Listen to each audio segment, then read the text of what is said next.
Tribuners, kita sudah bergabung kembali dan telah bersama dengan saya pengamat politik Bang Ray Rangkuti. Assalamualaikum Bang. Waalaikumsalam warahmatullahi wabarakatuh. Luar biasa. Jadi tadi kita sudah ngobrol duluan Bang, ya, soal tema debat kali ini. Ya, ini tema debatnya agak beda dengan dibandingkan ini. Tapi sudah sempat disinggung sebelumnya, Bang Ray.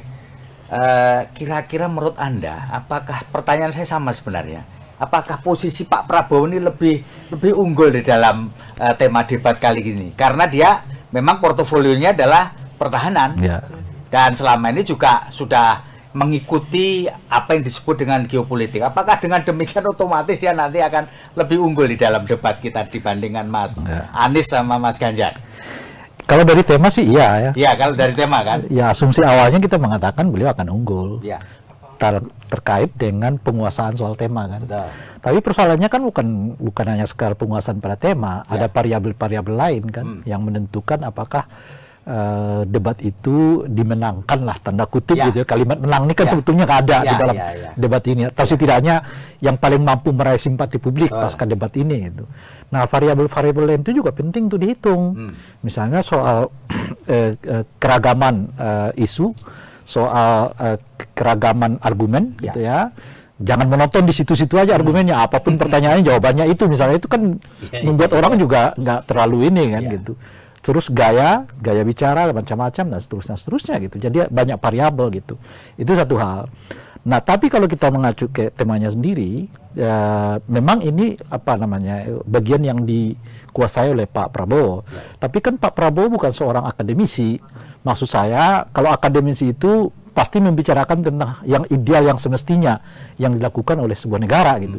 Nah, ketika itu masuk ke ranah politik, belum tentu itu seperti yang dibayangkan secara ideal gitu. Maksud saya adalah jangan-jangan isu-isu nanti yang akan dikembangkan oleh Pak Prabowo itu adalah isu-isu yang justru mungkin tidak tanda kutip ya disukai oleh banyak kaum terpelajar gitu ya, karena bagaimanapun isu ini menyangkut kaum terpelajar nih sebetulnya untuk keamanan, geopolitik, dunia internasional itu umumnya kan pemirsanya itu adalah kaum terpelajar ini. Kalau kaum terpelajar ke bawah saya kira debat yang kedua ya, yang cawapres itu yang jadi apa namanya itu ya pemirsanya begitu ya. Nah, kalau yang ini lebih terbatas lagi orang sebetulnya, tapi yang terbatas ini adalah orang yang paling banyak sekarang belum menentukan pilihan gitu.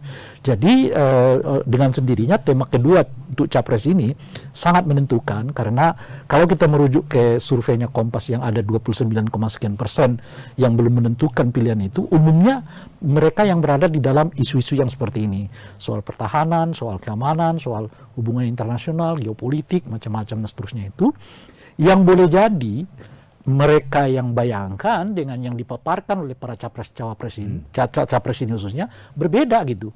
Nah, jadi materinya boleh kita kuasai, tapi materi yang kita kuasai belum tentu connect dengan apa yang dipikirkan oleh para calon pemilih ini begitu kira-kira. Tentu mirip dengan orang banyak mengira mirip dengan debat pertama itu kan ada gimmick, ada debat ya, ada saling menjatuhkan atau saling memojokkan gitu.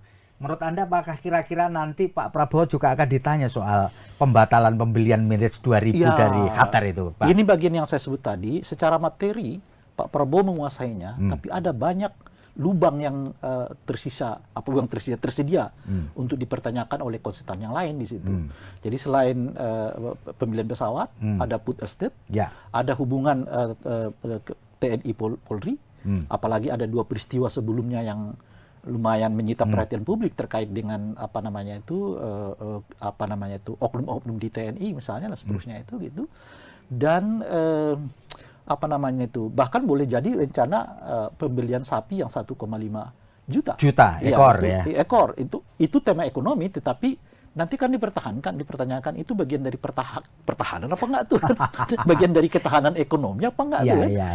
Dan sebagainya, karena saat yang bersamaan kan bagian dari apa yang disebut dengan ketahanan ekonomi itu adalah mengurangi impor, memperbesar produk dalam negeri gitu kan. Tiba-tiba ada keinginan untuk impor sapi 1,5 miliar, itu kan makanya food estate kita buat, karena gejala untuk menurunkan impor itu kan bagian dari ketahanan pangan nasional gitu dan seterusnya itu. Jadi materinya memang dari pengalaman ilmu macam-macam dikuasai oleh Pak Prabowo, tapi sebagai pilihan politik Nah ini ada banyak lubang yang bisa dipersoalkan oleh konsultan lain. Gitu. Tapi menurut Bang Ray, boleh nggak ini soal food estate sama impor sapi ini dipertanyakan? Mengingat ini kan temanya jangan-jangan disebret karena keluar dari tema ini. Kalau impor sapi mungkin ya bisa diperdebatkan. Kalau food estate tidak. Itu kan memang bagian dari ketahanan pangan nasional. Oke.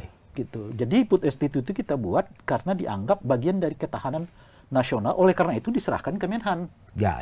Bukan diserahkan kepada Menteri Pertanian gitu. Karena dianggap ini bagian dari kita untuk mengelola ketahanan pangan nasional. Karena pertahanan itu kan sekarang tidak hanya sinar senjata sekarang dalam pengertian bedil, tapi termasuk di dalam pertahanan kesehatan, pertahanan pangan, pertahanan masyarakatnya sosial itu kan udah udah berkembang kan pengertian yang disebut dengan ketahanan nasional itu sekarang gitu. Itu ya. Jadi nah, lebih luas makanya ya. Food estate itu masuk dalam program yang disebut dengan bagian dari pengembangan ketahanan nasional. Kalau itu masih relevan. Relevan dengan temanya ya Bang Ray. Download Tribun X sekarang. Menghadirkan lokal menjadi Indonesia.